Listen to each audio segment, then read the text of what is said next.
Hello everyone, and welcome back to another episode of Barbeno's World. Today we've still got a bunch of work to do over at our flower farming area. Yep, so in the last one we worked on quite a few builds over here. We did this one, this little one, and that massive one. Anyways, today we've just got one more actual house to build, and that's going to be the one for this farm. This build is definitely going to be the second largest. It's going to be quite a bit bigger than this, but not as big as this one. So yeah, I said that I would try using the same block palette as that little one over there, and I have done that. I've actually designed a full build already, but I'm not going to show it to you just yet until I actually build it. I will show you the materials list though, because we've got to collect a bunch of this stuff. So yeah, the main thing is the light gray terracotta, obviously for the walls, and then we've also got all these other blocks. What's good about collecting the light gray terracotta is that it generates naturally in the mesa biome, so you can just instant mine the light gray terracotta layer.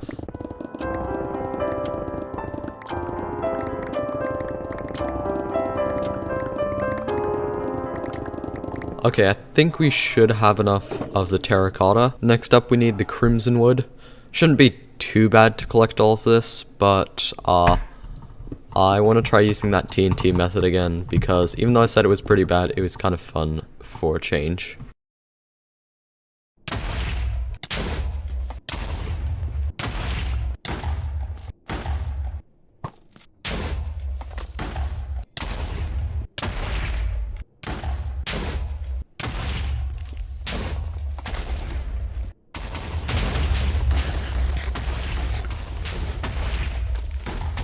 Okay, that was kind of a good run. I got a decent amount of crimson stems, but as usual, it's just kind of a stupid idea because you get so much more of the other blocks. Next up, I need a bunch of blackstone bricks.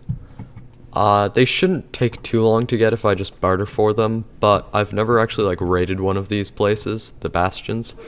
So I think I'm gonna have a go at it, just basically kill all of these piglins, and start mining some blackstone from here. What's cool about this is you can also get some of the gilded blackstone, which is actually super rare.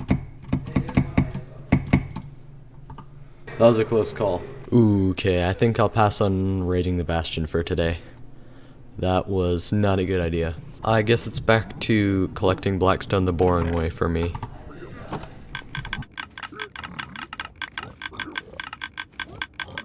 Alright, I've finally finished up with all the resource collection. Here's what I've got in the shulker boxes. This is absolutely everything I need. I will need to do a little bit of crafting though, but anyways, it's time to start building.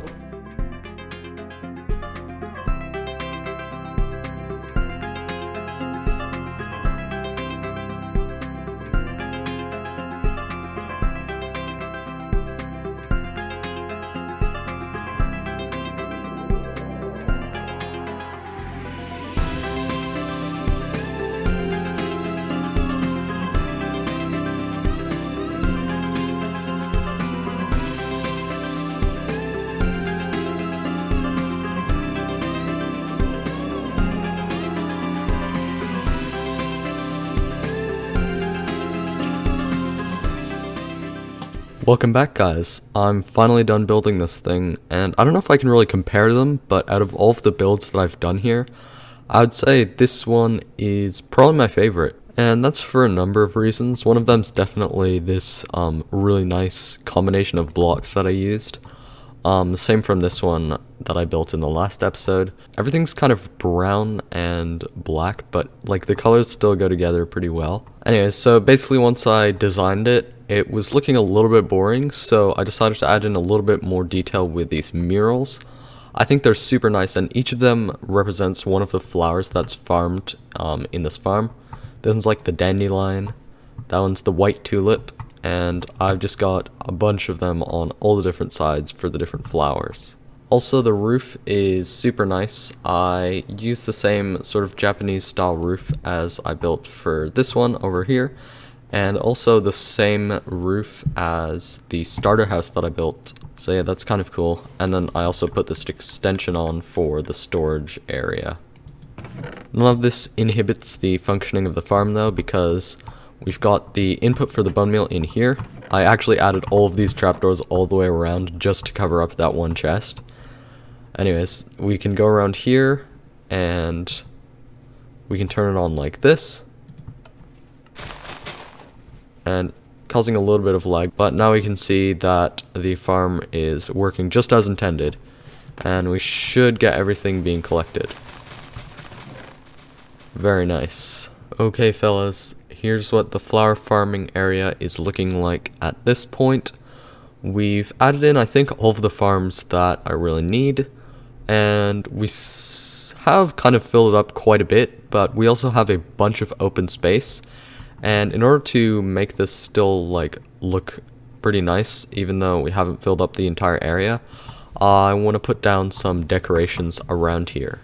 Whatever I do, I would like it to fit with the sort of theme of the area with all of the different flowers and stuff. So I'm thinking we do some sort of flower fields landscape. Hopefully that looks nice, but first I need to connect everything with paths so that I know where I can do the rest of my stuff.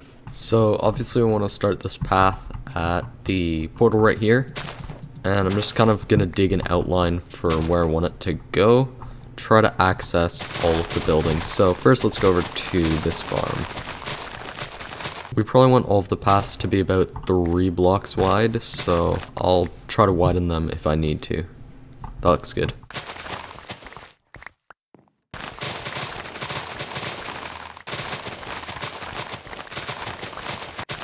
These 3 blocks right here are always a pretty good combination for paths, so I'm just going to use the randomizer to place down our path like this.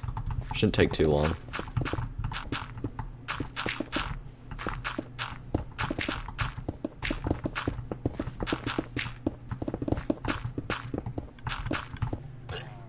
Alright, I'm all done with the paths. They look to be pretty good, as far as I can tell.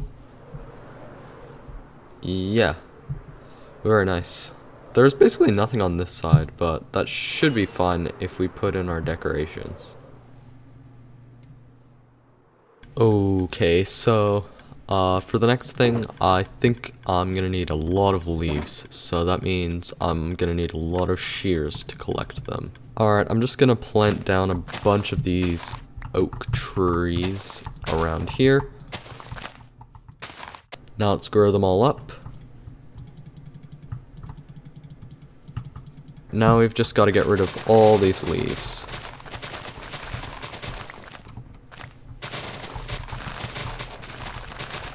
I think I've got enough leaves now, so let's start using them. Basically, what I want them to do is divide up different sections of this area into different flower field areas. So I'm just gonna try giving this a go. Not sure how it's gonna turn out, but I want to make some sort of like organic shaped boundaries. I also want to try to put leaves around all of these paths, just to give it a nice outline. Alright, all the leaves are coming along pretty well, and I also started lining the paths with some andesite and cobblestone and some stairs. Looks very nice and helps give the path a bit of a border rather than just having the leaves here. So I gonna try to keep doing this as I go around.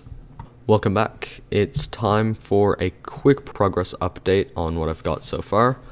I think I've finished with all of the leaf walls. I've separated this area into quite a few sections. I'm not sure exactly how many, but it's definitely going to be enough to fill up each one with a different type of flower and have a good variety. Yeah, I also continued putting all of the leaves around the paths, and I even made some of these leaves here 2 blocks tall. Yeah, that looks super nice. And as you can see, as you walk along the path, you can see everything, but you still feel like you're enclosed in the path.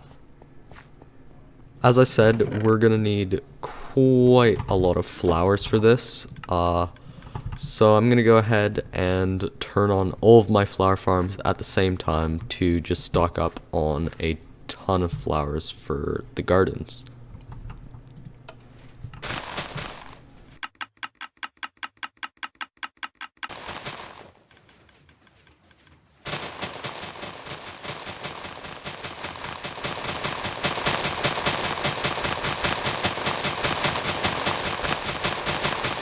Alright, we've got a decent amount of flowers now, and if I ever need more, I can just run the farms again. I guess now all that we have left to do is place down the flowers everywhere. I think this should look good in a time lapse.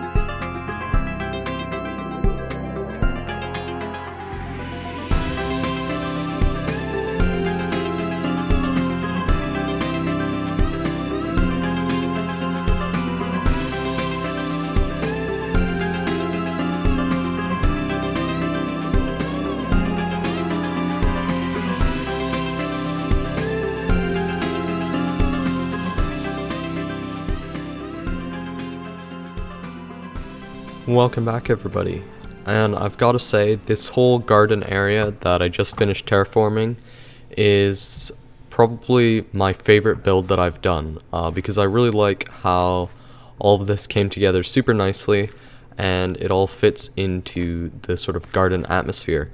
Yeah, everything looks super nice. A little bit of the technique that I used for this was placing the flowers in rows. I placed them in rows this way. Since the path also goes kind of in this way, if you're looking at them like this, it doesn't really look like they're in rows, but it also looks like they're just nicely spaced out instead of being cramped together. And I tried to put a variety of flowers close to each other, so I didn't want too much of the same color bordering on other flowers that look alike. And I also put some of the taller, too tall flowers further back so that it gives a nice backdrop to the smaller flowers over here. Around this entire place, I used every single type of flower that I can farm, and some of them I reused a couple times just because they had colors that I liked, like the brighter ones like this, and yellow and blue ones. Overall, I just kind of find it surprising how much I could transform this area from being like the flower forest biome that it used to be to a completely flat area, and now it's kind of like an artificial garden.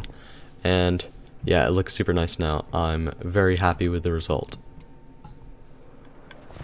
Yeah, and also to finish off this video, I guess I kind of want to do something to showcase this transformation. So I'm going to load up a world using the same seed and check out what this area would have looked like before the transformation. Okay, so here it is. This is what it looked like just a few episodes ago before I started building anything in the flower farming area. And now let's switch over to Barbeno's world and see what it looks like. Very nice. Okay guys, I guess that's going to be it for today. This was a really good one. We did so much in this episode, and I'm really happy that this area turned out just like I wanted it to. I'm not really sure what I'm going to do in the next episode, but make sure you're tuned for that when it comes out. So thank you very much for watching, and goodbye. Barbeno's world, Barbeno's world.